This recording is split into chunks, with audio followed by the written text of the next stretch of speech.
मैं बहुत मुश्किल से घर से आई हूँ। माँ तो मुझे नदी पर भी नहीं आने दे रही थी। तो क्या तुमने अपनी माँ से हमारी शादी की बात नहीं की?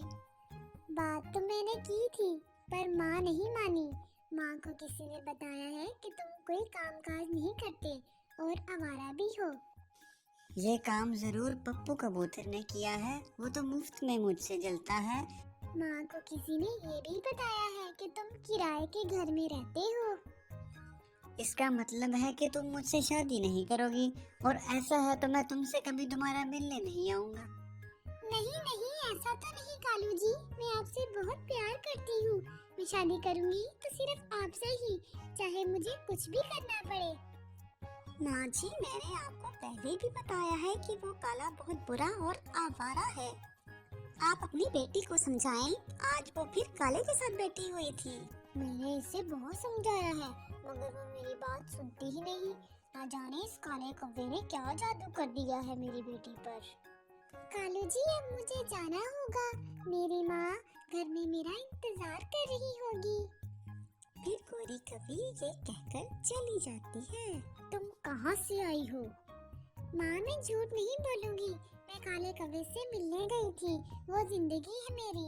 माँ, वो कौवा बहुत अच्छा है। आप मेरी उससे शादी करा दें। अगर वो ना मिला तो मैं मर जाऊंगी। फिर अपनी बेटे की जिद के आगे माँ हार जाती है। मैं कुछ कर भी नहीं सकती, तुम जवान हो, अपना अच्छा बुरा सब जानती हो। खुश रहो मेरी बेटी।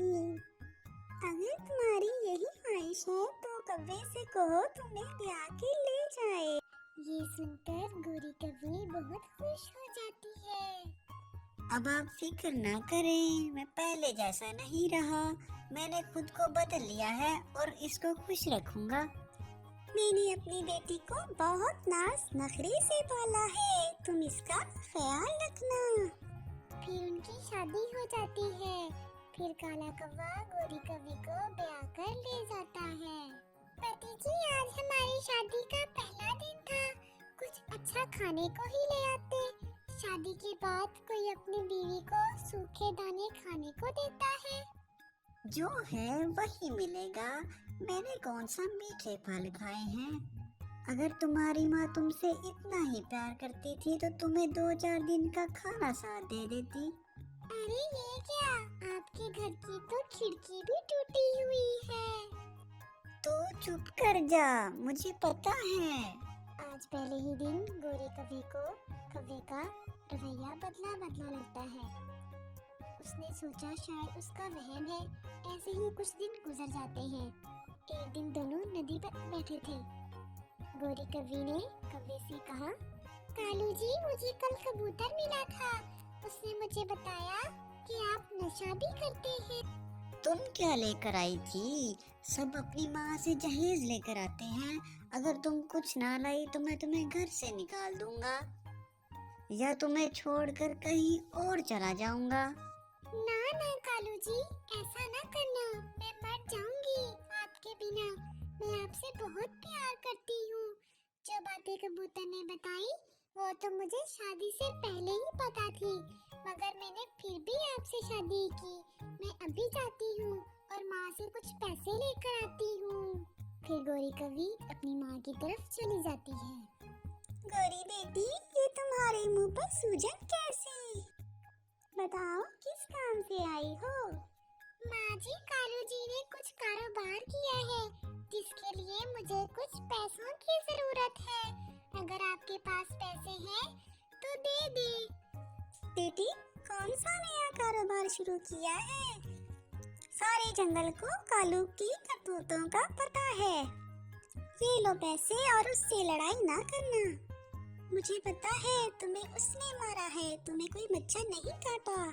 फिर गोरी कहती है, मैं खुश हूँ, मैं अपने घर में बहुत खुश हूँ। फिर गोरी कुछ पैसे लेकर वापस चली जाती है। शाबाश, अच्छी बीवियां ऐसे ही कहना मानती हैं। मैं शाम को देर से घर आऊंगा, मुझे दूसरे गांव कुछ काम है। फिर कालू पैसे लेकर चला जाता है। वो उल्लुओं के पास जाता है क्योंकि उसने उल्लुओं से नशा तो लेना था। गोरी सारी रात इंतजार करती है मगर कालू वापस नहीं आता। कई बार तो गोरी को भूखे पेट ही सोना पड़ता। वो ये सब कुछ बर्दाश्त कर रही थी क्योंकि उसने पसंद की शादी जो की थी उसको ये सब सहना पड़ रहा था। एक दिन वो घर के बाहर बैठी होती है कि कालू कौवे उसको आवाज सुनाई देती है। कहाँ हो गोरी, कहाँ हो गोरी, जल्दी आओ मेरी बात सुनो। गोरी कौवे के पास जाती है। सुबह ब्रश किसने किया था? मैंने किया था। तो फिर कोलगेट का ढक्कन तुम्हारे बाप ने लगाना था आकर। इसमें भी कोई बड़ी बात है जो तुम मेरे बाप का नाम ले रहे हो? तो फिर जब गोरी वापस मुड़ती है तो कालू कौवा उसके सर पर रखकर डंडा मारता है। इससे वो गिर जाती है। माँ, मेरी माँ मुझे बचा ले, मेरे सर पर बहुत दर्द हो रहा है। कालू घर से बाहर चला जाता है। आज गोरी को पता चल गया कि उसने उससे शादी कर बहुत बड़ी गलती की है। वो बड़ी मुश्किल से उड़कर अपनी माँ के घर जाती है।